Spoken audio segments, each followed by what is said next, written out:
Yes, we can.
Hadi Om, everyone. I hope we're ready to begin. Hadi Yeah. Om, Ma. Hadi Om. So let's begin with a prayer. Anyone who can turn their cameras on, it's always nicer. We can feel like we're enjoying satsang all together when we can see faces. It's always nicer when we can have that bhava all together. Thank you. So nice if you have turned on. Very good. So let's begin with prayer. Om.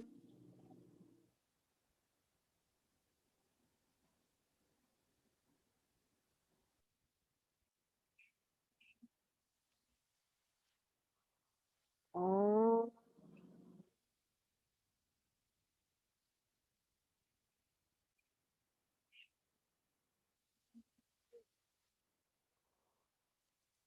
Om.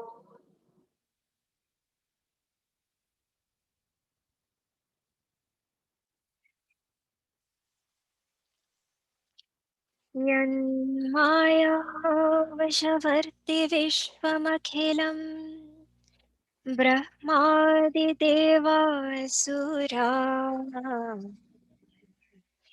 यत्तत्त्वादमृषैव भाति सकलम् रज्जौ यथा हिर्भ्रमः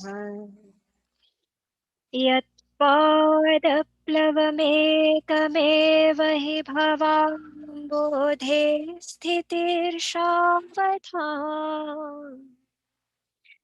वन्देऽहं तमशेषकारणपरम् रामाख्यमीशं हरिम्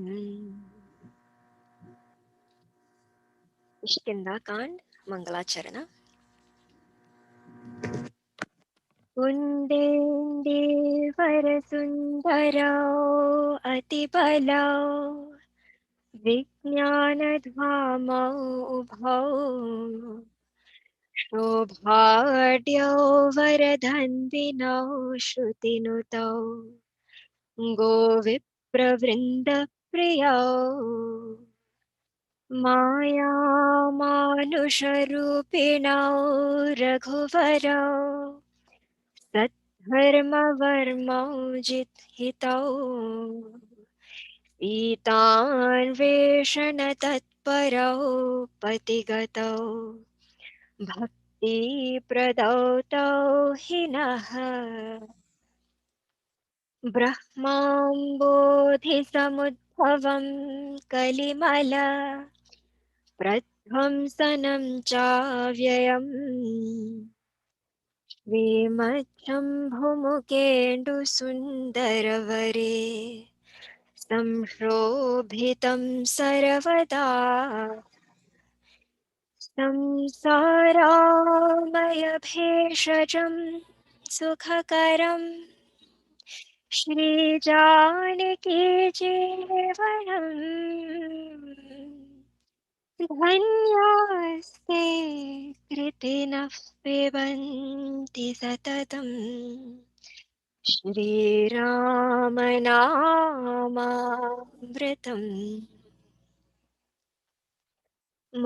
जन्ति जन्म महि जाने ज्ञान खाने अघहानि कर जह बस शंभु भवानी तो काशी से अकसन दरत सकल सुर भृंद विषम गरल जेहि पान किया तेहि न बजसि मन मंद ओ कृपाल शंकर सरीस सियावर रामचंद्र की जय पवन सुत हनुमान की जय उमापति महादेव की जय बोलो भाई सब संतन की जय श्री सद्गुरुनाथ महाराज की जय. So welcome back to our satsang from beautiful Sri Ramacharitamanasa. We are exploring together Kishkinda Kand.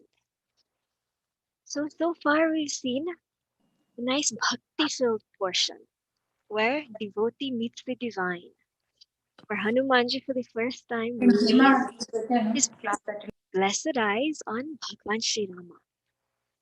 Then we saw a jnanam-filled portion, where we saw the intellectual acuity of our Hanumanji as he approaches and assesses Bhagwan Sri Rama before he recognizes him.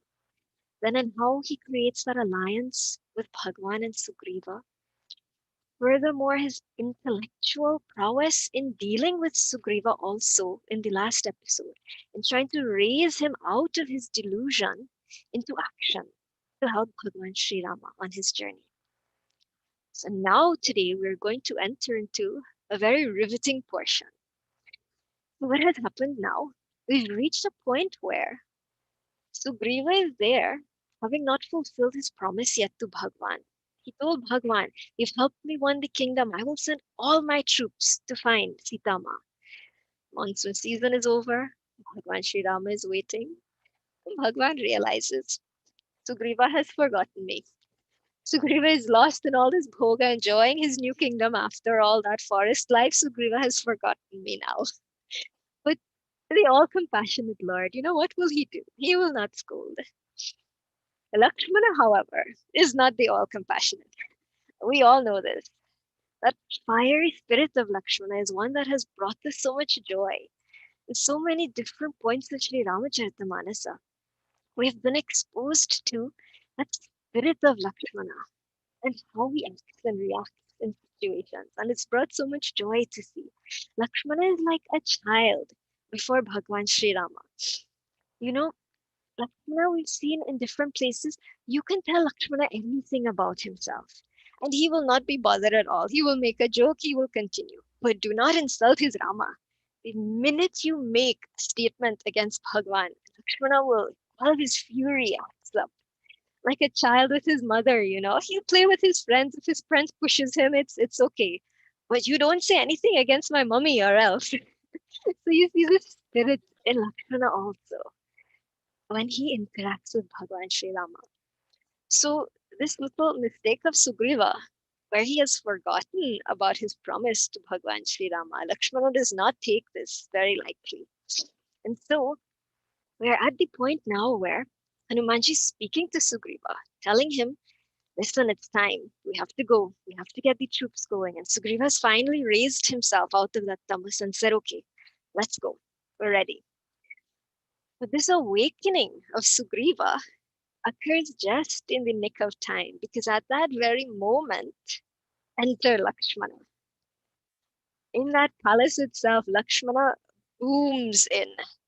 He is filled with this wrath and he shouts now, "I will burn this entire palace to ashes. Where is Sugriva?" So Sugriva, imagine now, very frightened. What am I going to do now? Lakshmana is livid. Sugriva is petrified. And Hanumanji is standing there in the middle, everybody watching him like, "Solve this. You have to save us now." So Hanumanji, true to his form, the abode of virtues, he now once again displays his swabhava. See how masterfully Hanumanji deals with this very temperamental situation. Earlier in Kishkinda Kanda, Bhagwan Sri Rama enumerates the qualities of a noble friend. And see how these qualities are perfectly mapped onto Sugriva's personality. There, Bhagwan Sri Rama says, a noble friend, one who regards his friend's woes as paramount and makes every effort to aid in its relief, who restrains his companion from veering off the path of righteousness and leads him to virtue, all the time serving his best interest, especially in his times of distress.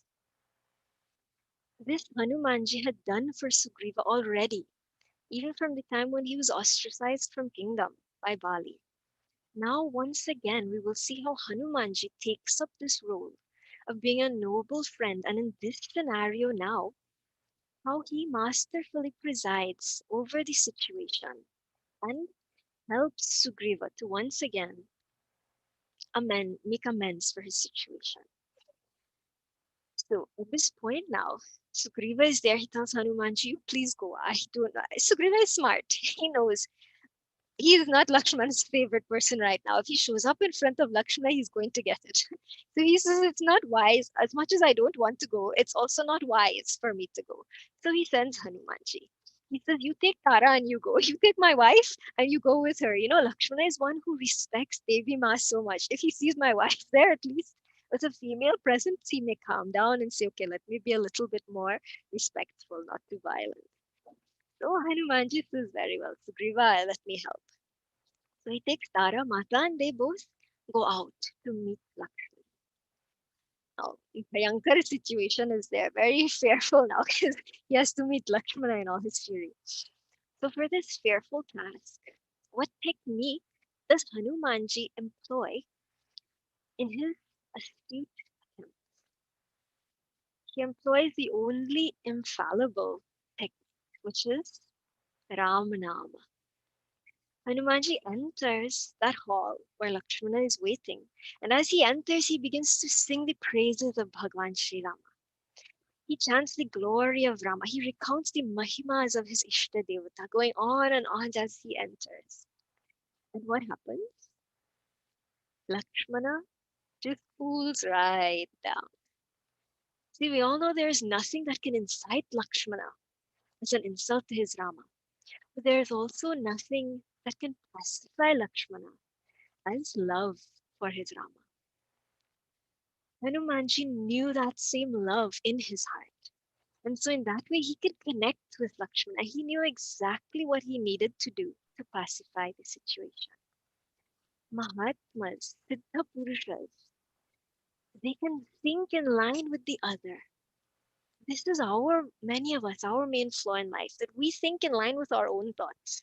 We don't bother to think what the other person is going through. This is what Mahatmas do. They put their minds into the head of the other person and they say, what are they going through? How can I act in a manner that is most conducive to them?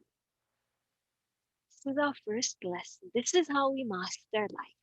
Get out of our own head, as we say, and see the heart of others. So Hanumanji approaches in this way, harms Lakshmana, but more importantly, he sets a most conducive stage for the entry of Sugriva in order for Sugriva to now approach and make amends. See, this is the second lesson that we learn from Hanumanji's approach. Many times, friends, relatives, colleagues may approach us and say, "Help me with this situation." We have two main ways of helping, most of us. One, we say, "This is not my problem. I don't have time for this," and we run. That's the first thing we do. Or the second thing we do is we try to help and we end up taking over the whole situation. Two extremes. You run or you take over. See how Hanumanji approaches this. He goes in, he pacifies the situation, and then he says everything is good. Now, Sugriva, you come and clean up your mess. This is what we have to do. Just because we may not be able to help or we don't want to get into the middle of the situation, and rightfully sometimes we should not get in the middle of the situation. But that doesn't mean we can't do something to help. It means we can enter and just give 2 words to that other person. We will be able to pacify them better than the other because they're angry with the other. They're not angry with us. So at least they listen to us a little. We can at least enter and calm them down a little. Make it conducive, not even talk about the situation that needs fixing, but at least if we make it a little bit more conducive, then we set the foundation, we help someone else can enter now. So this is first thing. Second thing that we do is we take over. Hanumanji did not take over the situation. He didn't even address it directly. He just pacified and then let Sugriva enter. So this is a nice lesson that we learned here. Now it's a higher point of Vedanta. This is a practical life lesson first. Second point, what Vedanta can we extract from this? Now, if we look at this scenario, we need to ask ourselves, how is it that Hanumanji is able to act so flawlessly in so many varied circumstances?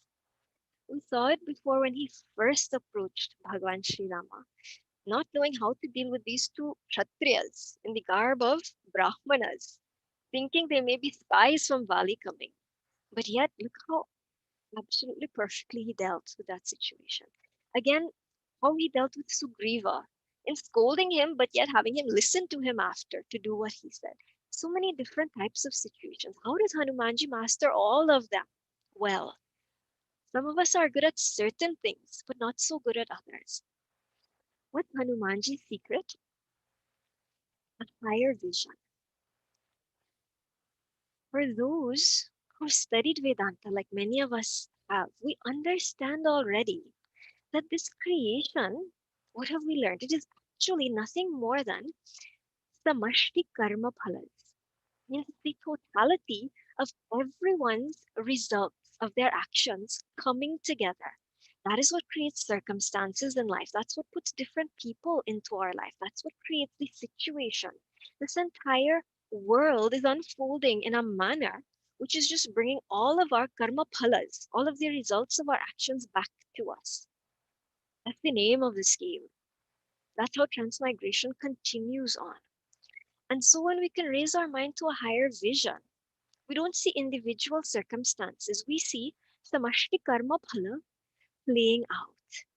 And we keep our mind on the higher goal that everything must unfold in a certain manner for the ultimate goal to be reached.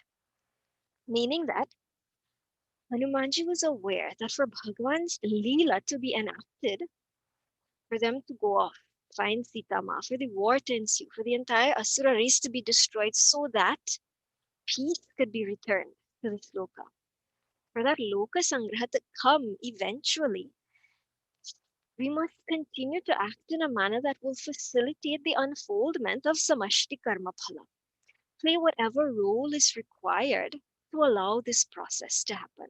And this is why Hanumanji could effortlessly sublimate to any situation that came in front of him.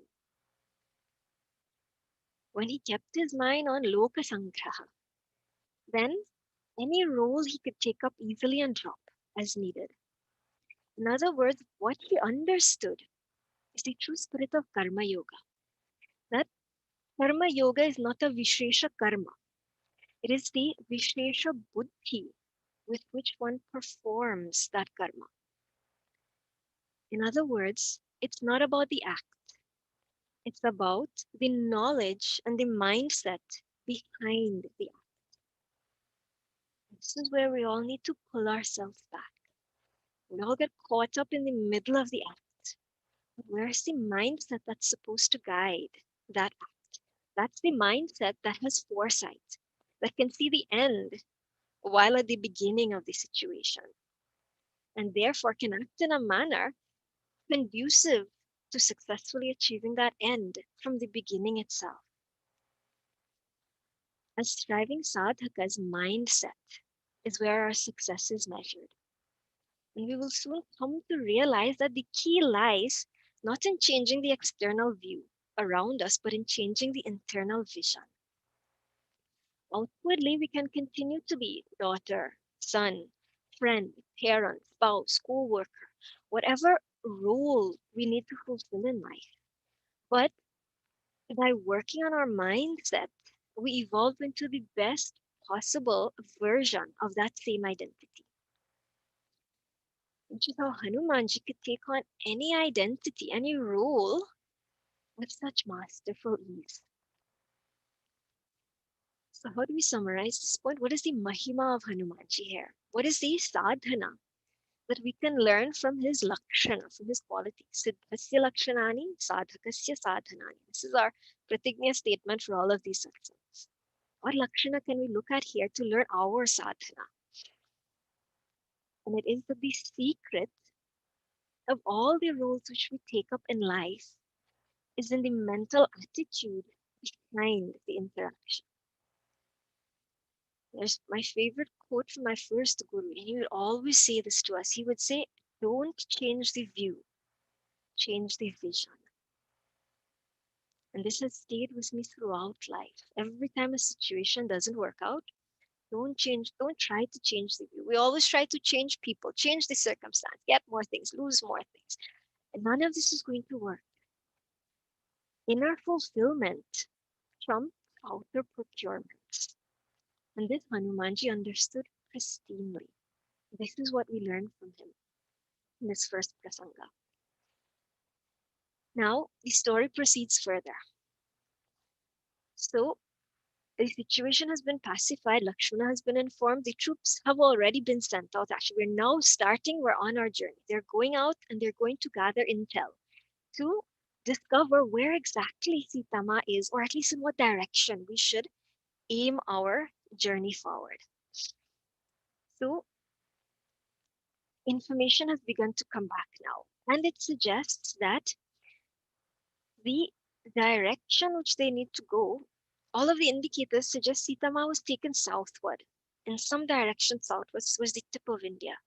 And so they realized that this is the trajectory in which their task force needs to be implemented.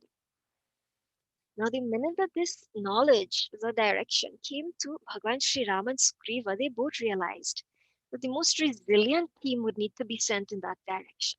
They were not taking any chances. Teams were sent north, east, west, and south. But they knew that that southward team, the commanders of that team, would have to be a lead who possessed a very subtle and superior set of talents. Because this is where most likely the troubles and the obstacles would come. And so among this superior league was placed Jambavanji, Angad, Neela, Nala, and of course Hanumanji. These five were the leaders of that. Now we see another key point here. Who did they actually put at the front? You are leading this team. Us other four will support you. Angad, the youngest one out of all of them. Means Angad would be the one to go on to take on kingdom. He would have to learn how to lead properly. And so even though Jambavanji was there, most wise, Hanumanji, best one, Angad was put in front. And he said, you lead now. We'll help you. This is how we have to be with our children also. Many times we know what needs to be done. We don't have time. Just follow me. I'll do it. Just learn this way. Give them that opportunity. Let them lead. I'm behind you. Don't worry. So we see that superior mindset in how they acted also. Put Angadji in front. He's the leader of these troops. Now, once these troops had been gathered that would go off in this southward direction, they all did pranams and paid obeisance for this great responsibility that had been entrusted to them. And all five of them especially did prostrations to Sugriva and to Bhagwan Sri Rama before they set off. Now, in this pranam itself, we see one very beautiful thing. Hanumanji was the last one to stay behind and do pranams. A nice piece of Vedanta we can extract from this that Hanumanji was ever the Karma Yogi. And even in this simple interaction, we see what? The Ahankara. Hanumanji's spirit that I don't need any frontal position. I don't need to do pranams first and then go out in front to lead these troops. It's only by putting ahankara behind me that this battle is going to be won. If ahankara goes behind, then Bhagwan leads from in front. Hanumanji, in this act of surrender, surrendered his ego to Bhagwan. He knew that, and this is the message we have to remember in life also. Only through Bhagwan is anything going to be achieved. As much as we think we are doing, we have to remember, Bhagwan, without you, I can't even breathe, much less have life in this body to achieve anything. And everything will only unfold according to how you know karma phala should unfold in the best manner. So if you are guiding this, the wisest thing for me to do is surrender it to you yourself. Surrender the entire situation to the planner who has orchestrated this whole thing anyway. Would that not be the wisest way to act? So in this way, we see Hanumanji's surrender. And this also reflects concept from second chapter of Bhagavad Gita, where Bhagavan tells Arjuna there, when you go off to do work, when you act, your right is only to the work, not to claiming ownership over that work, nor to the results which will come. Karmanyevadikaraste ma phaleshu kadachana. Ma karma phala hetur bhuhu mate sangostva karmani. It says there, your right is only to act. Don't act thinking about what result will come next. Leave that in my hands. When we act with this bhava, if we've tried one or two small situations, we try to act with that bhava, there's so much more freedom in that act. And mind is so much clearer. This technique, Hanumanji was able to implement because of his spirit of surrender.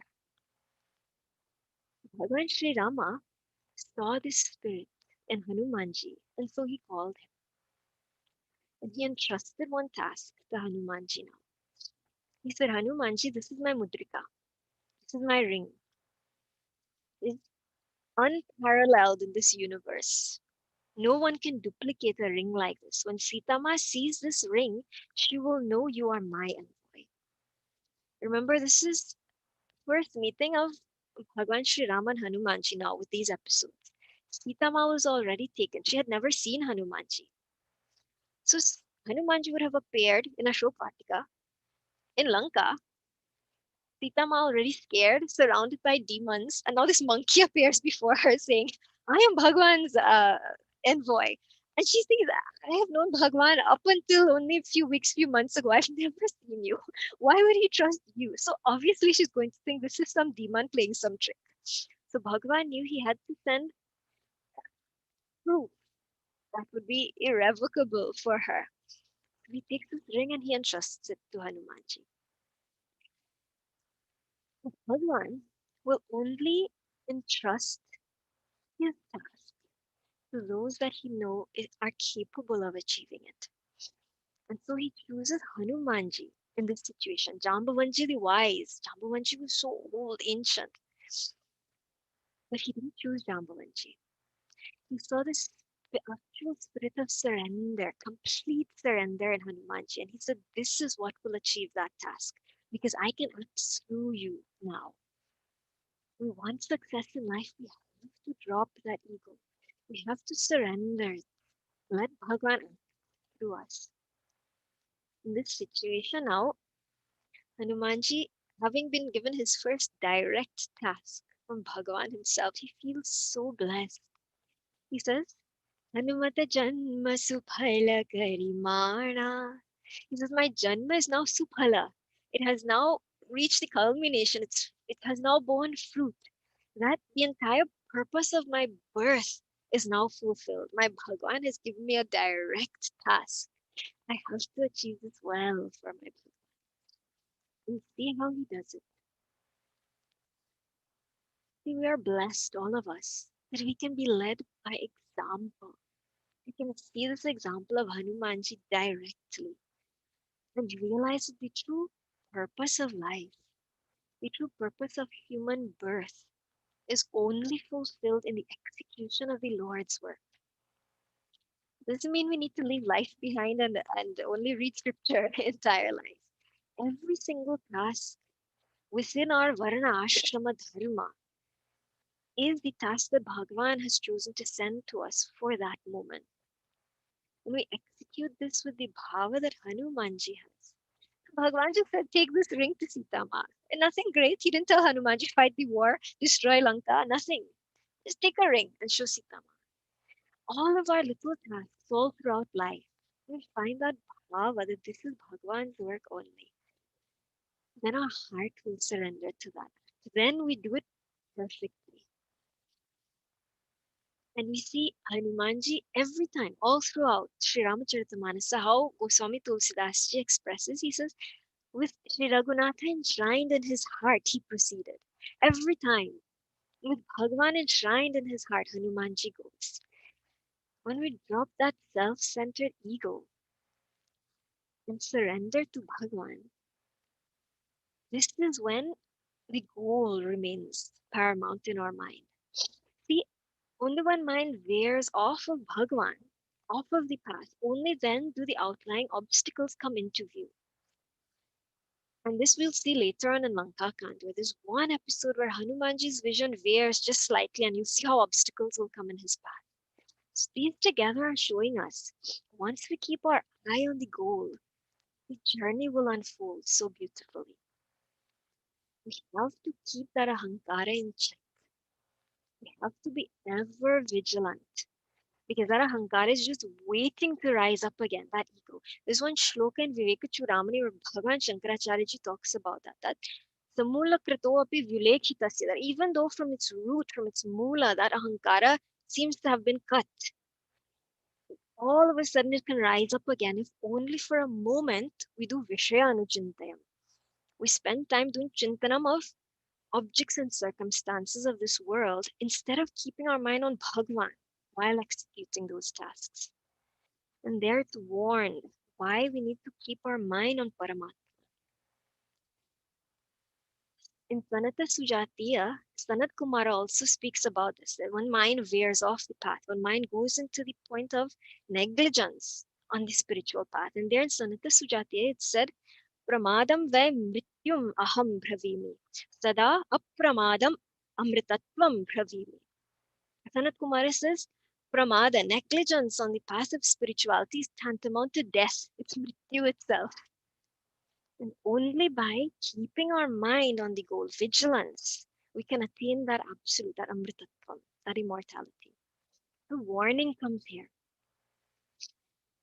When we are able to act in that higher mindset, keep our mind on Bhagavan, then the lower loses its ability to have an effect on us.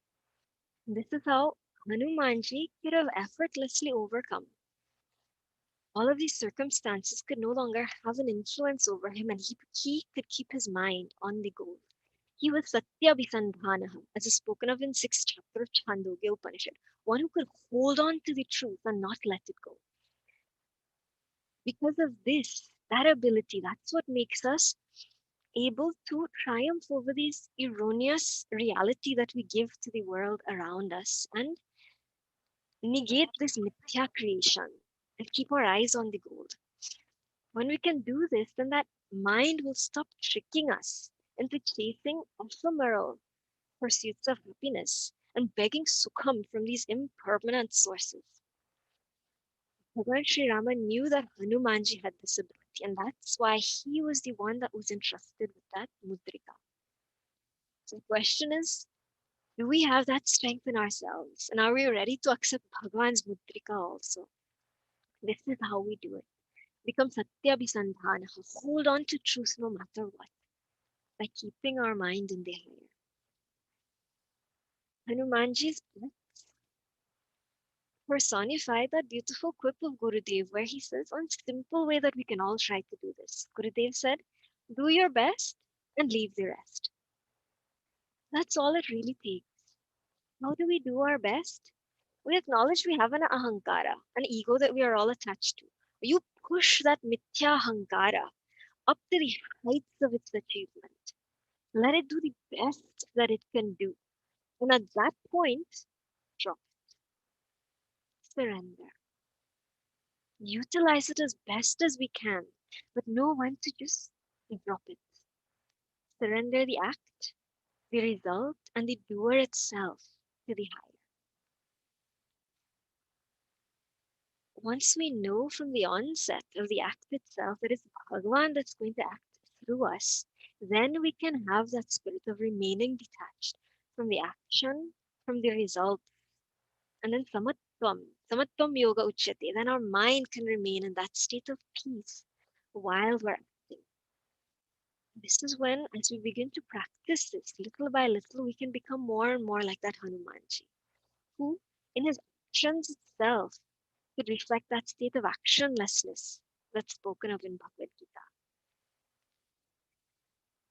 So this is another set of lessons that we beautifully learn from Hanumanji. So now he takes Bhagwan's ring and they set off on their journey. So we see next part of journey proceeding now. So this part of the journey is a very crucial one for all of us as sadhakas. See what happens forth from here is we see a bunch of sadhakas at different levels of their spiritual evolution. And what happens? From Jambanji, Hanumanji, down to Nilnal, all of the foot soldiers, the troops, bears and monkeys, so many different types of mindsets are going forth.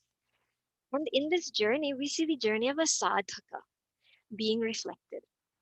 And the one thing we all know as sadhakas, if you haven't experienced this, you haven't been doing enough sadhana. At some point in our journey, religiously doing our japa, doing our puja, all of these things, and then we will just stop at one point and we will be like, what am I doing? I don't feel fulfilled anymore. Something is missing. This doesn't feel like it used to. Or something more is supposed to be happening now. What am I lacking? What's happening? In all of our journeys as sadhakas, we'll have a point of chronic discontentment that will set in over us. And we feel like, I need to do something more. Am I doing enough? If this hasn't happened to us, then maybe we're not getting time to do enough sadhana. So when we actually do get to do it, we feel great. Either that or you're doing your sadhana very well and you're able to keep inspired as you're going along. If you can do that, it's a beautiful thing. But for the rest of us, at times, there's going to be points in our spiritual journey when we feel a sense of stagnancy. And at that point, what happens? It's that we've developed a certain amount of vairagya. We've left aside certain of our worldly joys, anitya sukham. We've put aside to some extent. And we're still aiming for that nitya sukham, that supreme bliss, but we haven't achieved that yet. So we've put aside anitya sukham. We haven't yet realized nitya sukham. And then what happens? That thirst in us for happiness remains unquenched. And we start to become a little turbulent on our path. And at that point, we're tempted to go astray in order to find something out there in the world to fill that void. This is the point that those soldiers had come to. This is the precarious situation that Angad's troop had found themselves in when the initial enthusiasm of their spiritual journey had begun to diminish during their search. See, they were searching for Sita Ma, right? Sita Ma represents Shanti, represents that goal of peace that we're all aiming for. And in our journey towards peace, at times this sort of turbulence will come up. What's the message here? Sita Ma represents Shanti. All those troops represent our inner sadhaka. Hanumanji represents the intellect. Hanumanji, with his acute intellect, recognizes what is happening and he acts quickly to avert disaster. As sadhakas, we have to make sure our intellect is always vigilant, so it's ready to step in and help that mind when mind begins to stray. Hanumanji thought at this point, these soldiers have been wandering about for so long, they must be thirsty, they must be tired. I must find water, or this battalion will not make it. Means just as water satiates thirst, so too he knew that satsang would quench this trishna. So Hanumanji was looking for the appropriate water to quench the thirst of desires which had arisen in them. In our past, when our inspiration begins to wane, if Shastra Upadesha is not there, this is when mind starts to stray into negligence. So this is one point we can use. If we find that mind is straying too much and we're unable to bring it back, find Shastra Upadesha. Hanumanji actually went in search of satsang for them, and that's what will cure them. Satsang means find someone who's satsanga, who's good company, who you can speak to, who can raise you again. Pick up your phone. You don't have to wait to go to satsang. Pick up your phone and find a video of Gurudev and you watch that. It will bring you back. So many times on my path, even I felt like, oh, what should I do now? My mind wants to stray into this path. And you just pick up Bhagavad Gita and you read any verse. And all of a sudden, that commentary speaks to you so directly, puts you back on your path. And you think, what was I thinking? Make sure and get up early in the morning. Make sure and do my job on you. Don't stray. Read little bit of satsang can return us to our path so quickly. This is what Hanumanji tried to do for them. Now, one interesting point, you see, Hanumanji's mind didn't succumb like the rest of them. All the rest of them wanted to wander. Hanumanji's mind didn't. His mind stayed intact and also tried to help the others who were wandering. When a mind is fixed on a higher goal, it doesn't stray into its own lower likes and dislikes. So that's why Hanumanji was able to keep his mind at that level. Hanumanji represents the mind principle. And the mind is of the nature of a monkey. That's why that form is given. Our mind always a flow of thoughts. Here, they're just going, jumping from one thing to the next, like how a monkey jumps from one branch to the other. This fluctuating temperament of the mind is even defined in Brihadaranyaka Upanishad, where definition of the mind is given as a flow of all sorts of varying types of thoughts. This innate tendency of the mind was demonstrated by this throng of monkeys of the armies. Hanumanji exemplifies how, even possessed of such a monkey mind, we can still triumph. Mastery over the mind lies in surrendering to a higher vision. And so, what happens? Hanumanji here actually climbs to the top of a mountain, symbolic of raising our vision above the common level of thinking. And he looks from that perspective and he looks for water. He looks to find satsang. He looks to find that which will quench thirst of the inner desires within us. And in there, he looks from that higher point, he looks for a higher solution to the problem than the Vishaya Chintam, than the worldly joys that his troops were seeking for. And he finds it there, and he sees one waterway. Some birds are entering into a cave, and he knows if they're entering there, water must be there. And so Hanumanji recognizes this is the cave of Tapaswini Swayam Prabha. And he knows in there that Tapaswini will give the satsang that is required. Hanumanji is looking for rest at the level of the body, for food and nourishment at the level of that body and mind. It needs that replenishing, as well as satsang also at the level of the intellect. At times in our spiritual journey, when our energy begins to wane, it may not always be only satsang that we need. We have to take care of the body, the mind, and the intellect. Body may just need food. It may just need rest. It's tired. Mind may just need rest. And once those things are taken care of, intellect needs food also, satsang. So we have to have all three in our life. Have enough food, have enough rest, but make sure the intellect is fed also. And Bhagavan Shri Krishna talks about this in 6th chapter of Bhagavad Gita. He said this path of spirituality is not for the one who eats too much or eats too little, sleeps too much or sleeps too little. It's for the one who can keep his mind in samatvam. That is a mind that is ready for satsang, can imbibe and live at that higher level. And now at this point, Hanumanji, who previously was in the back, remember what he said? I have to put a hankara behind if I have to achieve this task. And so he remained at the back of the army for all this time. At this point, he takes the front of the army and he says, follow me, I will lead you all. What's the lesson here?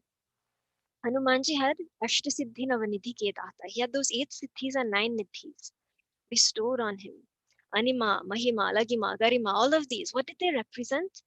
That ability of for him to make himself very small or very large, shrink down very small, enlarge to a huge size, which he was blessed with. It doesn't only imply physically moving up and down. That represents the ability that Hanumanji had to make his ahankara small when it was required. when it was the best thing for the situation, like he did when he sublimated Lakshmana. He didn't go out there strong and to fight Lakshmana. Sublimated that ahankara, made it small. Then now in this task, he was able to use that ahankara as a tool and say, I'm going to make this ahankara big now. Let me use this as a tool to lead these troops, instill some confidence in them that I can give them this solution that they're looking for, this Krishna. I can show them the path to fulfilling it. Follow me. And so he made his ahankara bigger to lead them, but using it only as a tool. So this is the final lesson we see for today. We have to be able to master that ahankara like Hanumanji could, where we can make it big when required to inspire others and help lead them. We can make it small when required. Knuckle under sometimes. They say you have to throw the battle to win the war at the end. Sometimes you give in, even if you know you're right. You think, by being right and winning, am I actually going to lose more on an emotional level, on a personal level? And so give in, because what you gain from the peace that will come is much greater. They say don't sweat the small stuff. You can throw those battles. This is what we learned from Hanumanji. These are his true mahimas. So many nice lakshanas of Hanumanji we've seen today. See how many of them we can inculcate one by one in our lives so that we can transform ourselves into Hanumanjis. So we conclude here for today. We'll do small Nam Sankirtan and one announcement and we'll close. Veeramaruti Gambhiramaruti Veeramaruti Gambhiramaruti Dhiramaruti Ati Dhiramaruti Geetamaruti Sangeetamaruti Dhutamaruti Dhutamaruti Bhaktamaruti Paramabhaktamaruti Bhaktamaruti Paramabhaktamaruti Veeramaruti Gambhiramaruti Gambhiramaruti Gambhiramaruti Om Purnamadah Purnamidam Purnat Purnamudachyate Purnasya Purnamadaya Purnamevavashishyate Om Shanti Shanti Shanti Harihi Om Shri Gurubhyo Namaha Harihi Om Hari Om everyone. One small announcement now. Next week, well, in 2 days, on Monday, our Narada Bhakti Sutra Yajna will be starting with Swami Prakashanandaji. So from Monday to Saturday, 1st to 6th, 7 to 8:30 p.m. every night, please join us in Satsang. Murali Uncle has posted the link for those who would like to. You'll have to register for the Satsang. Registration is free, but by that registration, you will be emailed with the link and password for joining in.